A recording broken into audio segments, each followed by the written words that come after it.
We'll be going through how we commonly put on a short arm splint at Harborview Medical Center. The first thing that we generally do after, of course, completing a thorough neurovascular exam of the patient prior to any splinting, reviewing any radiographs that have been taken, as well as acquiring proper analgesia for the patient, and having our supplies ready. After that point, we talk to the patient to make sure they know what we're going to do, and then we're ready to splint. So the first thing that we do generally is get the patient in some sort of traction, if it's a distal radius or a carpus fracture. You can either do that with finger traps, or if you don't have any of those available, it's very easy to take some web reel, make a loop, put the loop generally between the index and middle fingers, and then loop it over those two fingers. Gives you a little cinch there. It's very important to remember though that this is somewhat constrictive, so it should not be left on for an extended period of time, as it has the potential to cause injury to the fingers distally. Same with finger traps and some of the other possible traction devices. From there, you can secure it to an IV pole. Just make sure that it's adequately secured and doesn't have a chance of dropping the patient's arm.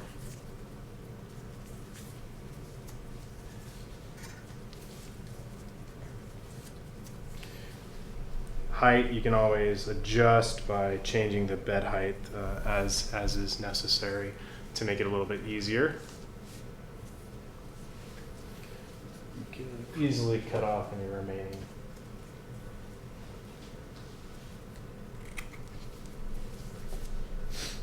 If you are using a IV pole, most commonly they do have these rings on them. Just be careful on that. That's not for an extended period of time, pushing into the patient, as that can cause some skin irritation damage.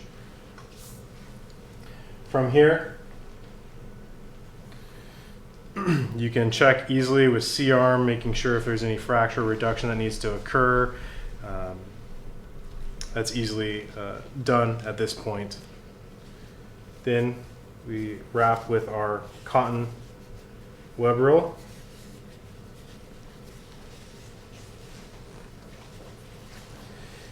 Always a minimum of 4 layers at the top and at the bottom.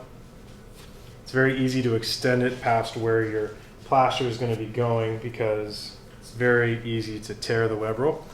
Make sure to pad between the thumb. This can be done a number of ways.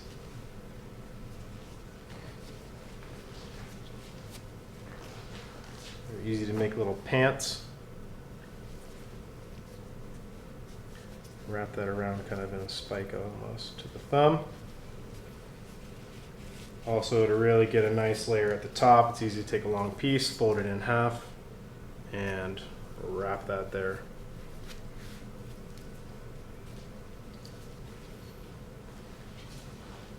It's nice to have your patient kind of move as far as they can on the bed too.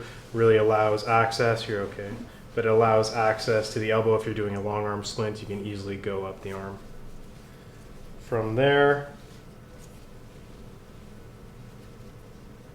continue down the arm. Try to avoid excessive wrinkles. It's very simple to tear those out.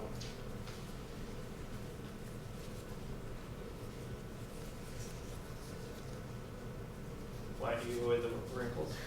Avoid wrinkles so that they don't cause any excessive pressure points.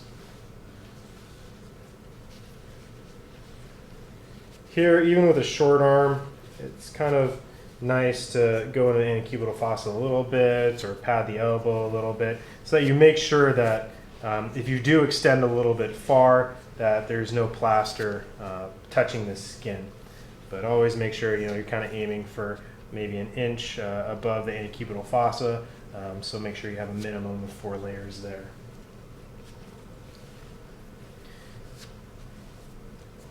Don't overpack the antecubital fossa, one, in somebody who you don't need to get stability of the elbow or rotational control. That can constrict there. And so make sure if you do have web roll in the antecubital fossa, you can easily pluck that away.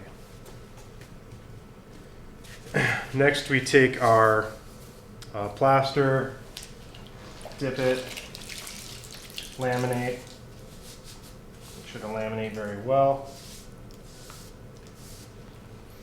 We have our one that we specially cut that has a little bit of a thumb recess. That goes up.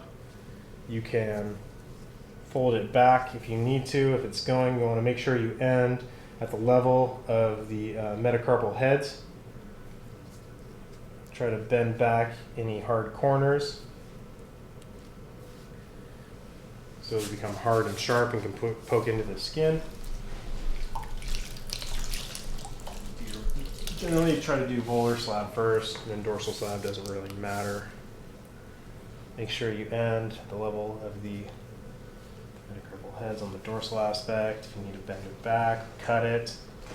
Just make sure you're not leaving any sharp angles. From here, put a quick layer of web roll. This aids in removal of the splint.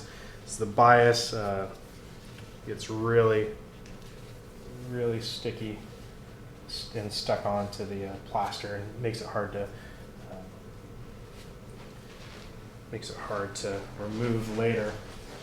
You want to make sure you've got very adequately padded ends of where your plaster is. Next, take our bias, wrap it around. Not a big fan of cutting holes in bias, as I think that for the thumb is that could potentially shift and cause constriction.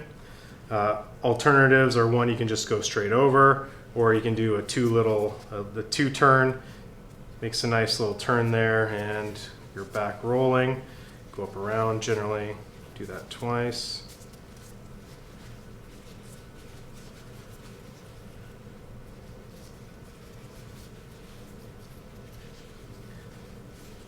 Move down the arm. Once again, make sure you cover everything adequately. From here, a little trick can be just to cut it most of the way, little strand hanging on, let it dangle down, and then it is very simple to just take your tape, and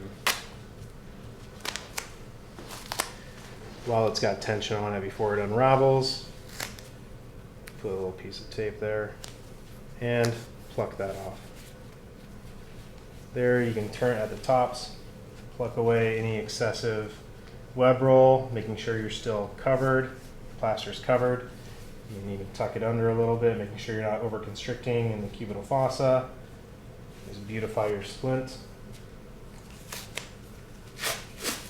And from here, if you need to do any reductions, this is the time to do it before your plaster gets hard. So if you're doing a distal radius reduction, we use ligamentotaxis, we've got our traction pulling up, push on the carpus to reduce your fracture in the appropriate direction after reviewing your radiographs. If you need even a little counter traction at the bottom, that's very simple to do. We're using the carpal ligaments to reduce any fractures as long as they're intact. Good paper by AG on that. The link we can put at the bottom or attached to the screen.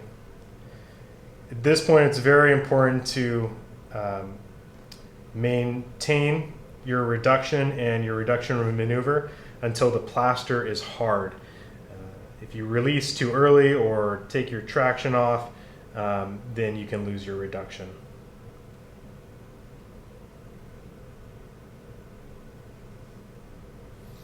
Once your plaster is hard, it's very easy, or at any point, to bring your C-arm in, take radiographs in the appropriate planes.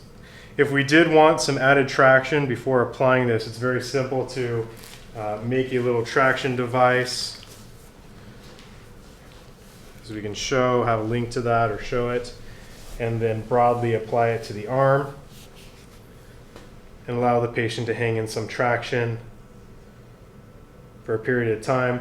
This can easily then be cut off or removed once the plaster is hard or at any time. And there, easy to cut it off. And then from here, as long as we like our reduction, we're happy with our splint,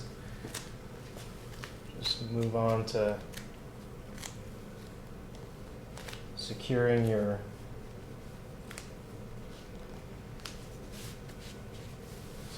bias with tape. Always take pride in your work.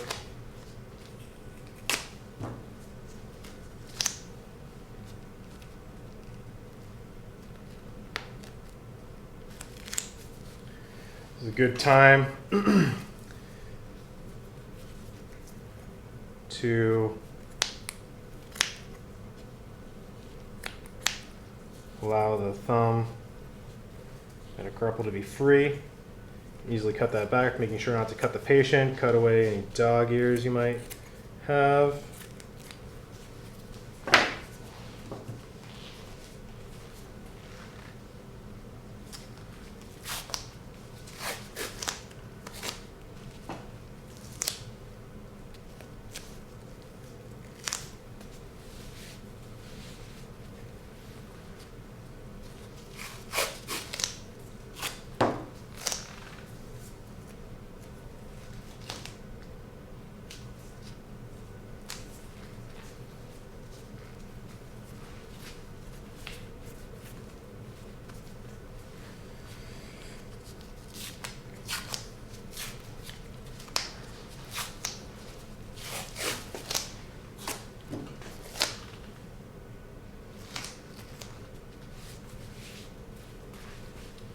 Bias. Cut your patient free. From there, you can continue to tape and secure the bias as you need. Always make sure once you are done with your splint that you perform a thorough neurovascular exam. If there's any negative changes, think about removing your splint or what might be causing that. Always check the tops and the bottoms, making sure that your plaster is well padded and not irritating the skin where it can cause ulcers or pressure issues.